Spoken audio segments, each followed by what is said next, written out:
বাসায় এসে দেখি শ্বশুর শাশুড়ি আর আমার একমাত্র সালা বাসায় এসেছে। আমি শ্বশুর শাশুড়িকে যখন সালাম করতে যাব তখন তারা পা সরিয়ে নিলেন। আমি শ্বশুরকে বললাম, বাবা ভালো আছেন? উনি মুখটা অন্যদিকে ঘুরিয়ে কিছুই বললেন না। আমি শাশুড়িকে বললাম, মা আপনি ভালো আছেন? উনি আঁচল দিয়ে মুখ ঢেকে বললেন, তুমি আমায় মা ডেকে না। আমার ঘৃণা লাগছে তোমার চেহারাটা দেখতে। বুঝতে পারছিলাম না উনাদের কি এমন হলো যে আমার জন্য উনাদের চোখে এত ঘৃণা ভর করেছে। আমি আমার সালাকে, বুয়ের ছোট ভাই, বললাম, সাকিব কি হয়েছে? সাকিবও কিছু বলল না। শুধু ওর চোখে দেখতে পেলাম আমার প্রতি ওর খুব রাগ। বাধ্য হয়ে নিজের রুমে ঢুকলাম। রুমের ভিতর ঢুকে দেখি দুইটা বড় বড় লাগেজ। আর খাটের এক কোণে আমার স্ত্রী শ্রাবণী চুপ করে বসে আছে। শ্রাবণীর ওর চেহারা দেখে মনে হচ্ছে সেও খুব রেগে আছে।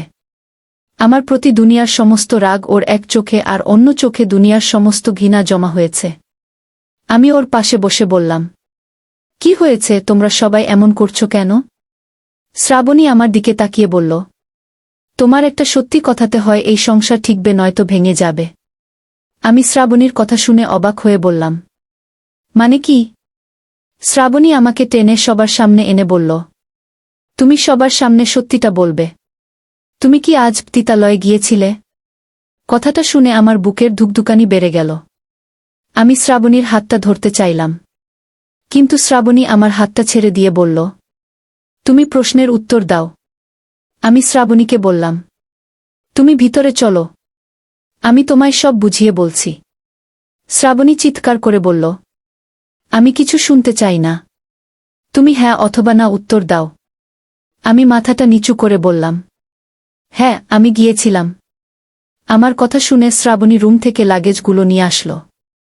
আর শাশুড়ি বলতে লাগল, চিক চিক চিক, শেষে কিনা এক লম্পটের সাথে মেয়েকে বিয়ে দিয়েছিলাম। আমার ছেলে ঠিকই বলেছে, পতিতালয়ের ভিতরে একটা চায়ের দোকানের সামনে এই লম্পটকে সব সময় দেখা যেত। আমি শ্রাবণীর হাতটা ধরে বললাম, তুমি অন্তত আমার সব কথা শুনে যাও। শ্রাবণী আমাকে ধাক্কা দিয়ে বলল, যে মানুষ বউ থাকার পরেও বেশ্যাদের সাথে মেলামেশা করে তার সাথে আমার কোনো কথা থাকতে পারে না।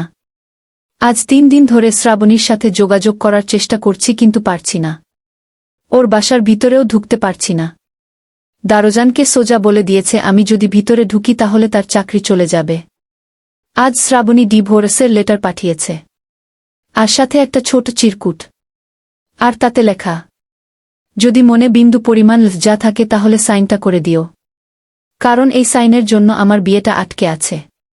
আমি মনে মনে সিদ্ধান্ত নিয়েছি আমি আমার কাজিনকে বিয়ে করব গো। এই মুহূর্তে আমি আর শ্রাবণী পাশাপাশি বসে আছি। আমি উকিলকে বলেছিলাম ওর সাথে দেখা না করে আমি সাইন করব না, তাই ও আমার সাথে দেখা করতে রাজি হয়েছে। শাশুড়ি এসে বলল, আমার মেয়েকে যা বলার তাড়াতাড়ি বলে এইখান থেকে বিদায় হও, কারণ তোমার মতো নোংরা মানুষকে আমি সহ্য করতে পারছি না। আমি শ্রাবণীকে বললাম, তোমায় 5 মিনিটের একটা ঘটনা বলবো, তারপর সাইন করে চলে যাব। তোমার পিছন ফিরে তাকিয়েও দেখব না। আমি বলতে শুরু করলাম, 8-9 বছর আগের ঘটনায় ফিরে গেলাম। আমি এতিম ছিলাম। মানুষের সাহায্য সহযোগিতায় আমি এইচএসসি পাস করি। কিন্তু সমস্যাটা হলো আমি যখন ঢাকা বিশ্ববিদ্যালয়ে চান্স পাই তখন ভর্তির জন্য এতগুলো টাকা দিতে কেউ রাজি হচ্ছিল না। আমি ঢাকায় আসলাম। টাকার জন্য এদিক ওদিক পাগলের মতো ছুটাছুটি করলাম, কিন্তু একটা টাকাও মিলল না। তাই মনের কষ্টে শেষে বাধ্য হয়ে সুইসাইড করতে গেলাম। ব্রিজের উপর দাঁড়িয়ে যখন লাফ দেওয়ার চেষ্টা করব ঠিক তখনই একটা হাসির শব্দ পেলাম। পিছনে তাকিয়ে দেখি একটা মেয়ে, ঠোঁটে টকটকে লাল লিপস্টিক, মুখে সস্তা মেকআপ আর গায়ে করা পারফিউমের গন্ধ।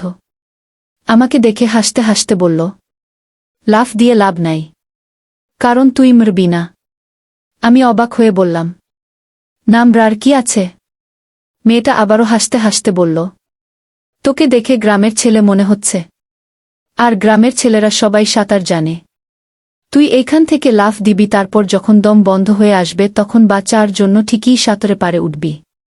আমি মেয়েটার কথা শুনে চিন্তা করলাম, ঠিকই তো, আমি তো সাঁতার জানি। বোকার কত কেন জলে ঝাঁপ দিয়ে মরতে চেয়েছিলাম। মেয়েটা এইবার আমার সামনে এসে দাঁড়াল। তারপর জলের দিকে তাকিয়ে বলল, আমিও মরার জন্য এখান থেকে 2 বার লাফ দিয়েছিলাম। কিন্তু সাঁতার জানতাম বলে 2বারই ব্যর্থ হয়েছি। তা তোর মরে যাবার কারণ কি? রাত তখন আনুমানিক 2টা বাজে। ব্রিজের উপর দাঁড়িয়ে থাকা ল্যাম্প পোস্টের হলুদ সোডিয়াম আলোর নিচে বসে আমি আমার সব কিছু মেয়েটাকে খুলে বললাম। মেয়েটা আমার সব কথা শুনে হাসতে হাসতে বলল, তুই শেষে কি না টাকার জন্য মরতে গিয়েছিলি? আমি মাথাটা নিচু করে বললাম, তুমি কেন মরতে গিয়েছিলে?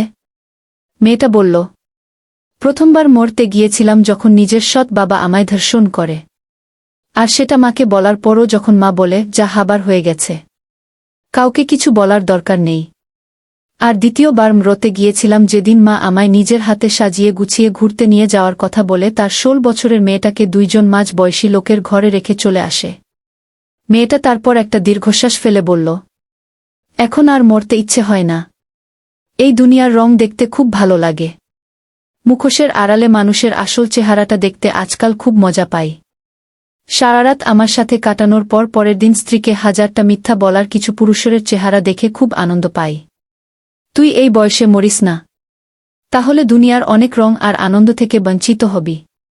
সূর্যের আলো যখন ফুটোতে শুরু করবে তখন মেয়েটি আমার হাতে টাকা দিয়ে বলল, ভাই রে, প্রতিদিন একটু একটু করে মরে যাবার পরেও যদি আমি বেঁচে থাকতে পারি তাহলে তুই কেন পারবি না? সেদিনের সেই মেয়েটি আমার ভর্তির সমস্ত টাকা দেয়। এমনকি যখন আমার যা প্রয়োজন ছিল মেয়েটি আমায় সব দিত। মেয়েটির সাথে আমার যৌন চাহিদার কোনো সম্পর্ক ছিল না। সম্পর্ক ছিল ভাই বোনের। খুব চেষ্টা করেছি বোনকে এই অন্ধকার জগৎ থেকে বের করতে, কিন্তু পারিনি তোমাদের মতো কিছু ভদ্রলোকের ভিড়ে। অন্ধকার জগতের মেয়েদের নাকি আলো সহ্য হয় না। তাই মাঝে মাঝে নিজে আলোর জগৎ ছেড়ে অন্ধকার জগতে মিশে যায় আমায় আলোর পথ দেখানো সেই মানুষটিকে দেখতে।